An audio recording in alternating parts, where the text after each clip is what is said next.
the story of Alexander and the Wind-Up Mouse by Lionni. Help! Help! A mouse! There was a scream, then a crash. Cups, saucers, and spoons were flying in all directions. Alexander ran for his hole as fast as his little legs could carry him. All Alexander wanted was a few crumbs, and yet, every time they saw him, they would scream for help or chase him with a broom. One day, when there was no one in the house, Alexander heard a squeak in Annie's room. He sneaked in, and what did he see? Another mouse. But not an ordinary mouse like him. Instead of legs, it had two little wheels, and on its back there was a key. "Who are you?" asked Alexander. "I am Willie, the wind-up mouse, Annie's favorite toy. They wind me to make me run all around in circles. They cuddle me, and at night I sleep on the soft white pillow between the doll and the woolly teddy bear. Everybody loves me." "They don't care much for me," said Alexander sadly. But he was happy to have found a friend. "Let's go to the kitchen and look for crumbs," he said. "Oh, I can't," said Willie. "I can only move when they wind me, but I don't mind. Everybody loves me." Alexander too came to love Willie. He went to visit him whenever he could.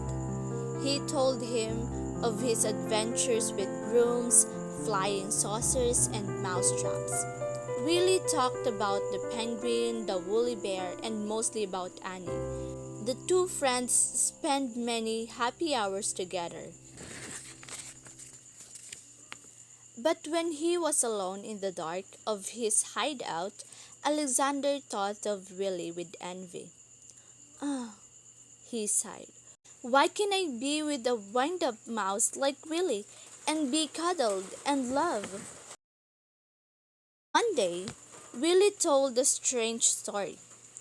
"I've heard," he whispered mysteriously, "that in the garden at the end of the pebble path close to the blackberry bush, there lives a magic lizard who can change one animal into another." "Do you mean," said Alexander, "that he could change me a wind-up mouse like you?" That very afternoon, Alexander went into the garden and ran to the end of the path. "Lizard, lizard," he whispered, and suddenly there stood before him, full of colors of flowers and butterflies, a large lizard. "Is it true that you could change me into a wind-up mouse?" said Alexander with quivering voice. "When moon is round," said lizard, "bring me a purple pebble." For days and days, Alexander searched the garden for a purple pebble. In vain, he found yellow pebbles, and blue pebbles, and green pebbles, but not one tiny purple pebble.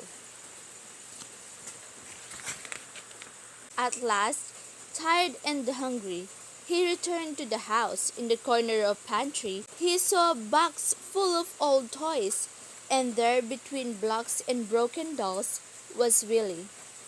"What happened?" said Alexander, surprised. Willie told him a sad story.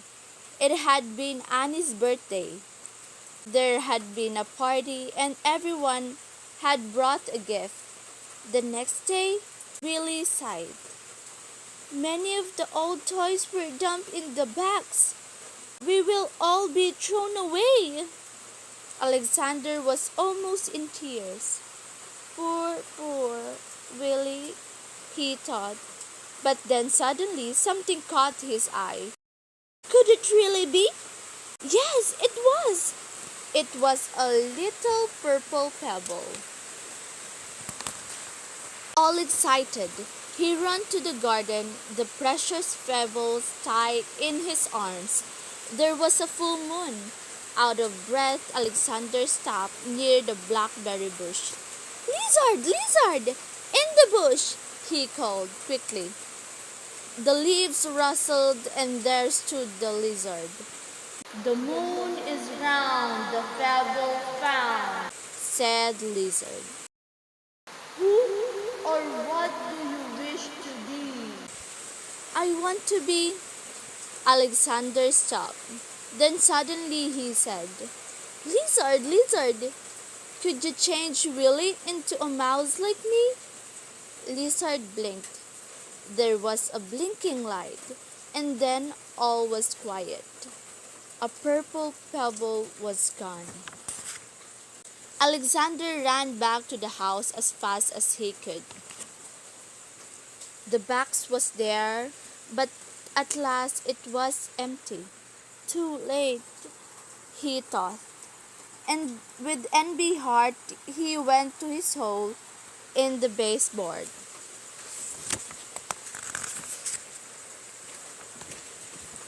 Something squeaked. Cautiously, Alexander moved closer to the hole. There was a mouse inside. Who are you? Said Alexander, a little frightened. My name is Willie, said the mouse. Willie! Cried Alexander. The lizard did it! He hugged Willie, and then they ran into the garden path, and there they danced until dawn. Alexander and the Wind-Up Mouse by Lionni. After I read the book of Alexander and the Wind-Up Mouse by Lionni, I realized that our happiness comes from inside of ourselves. Being another person can't make us more joyful. At the point when Alexander realized or understand that he is the lucky one, he is likewise understand that life would be better assuming that he had a companion to impart it with him. And being with a friend of or a loved ones is so much more important than being insecure with others. And that's all. Thank you.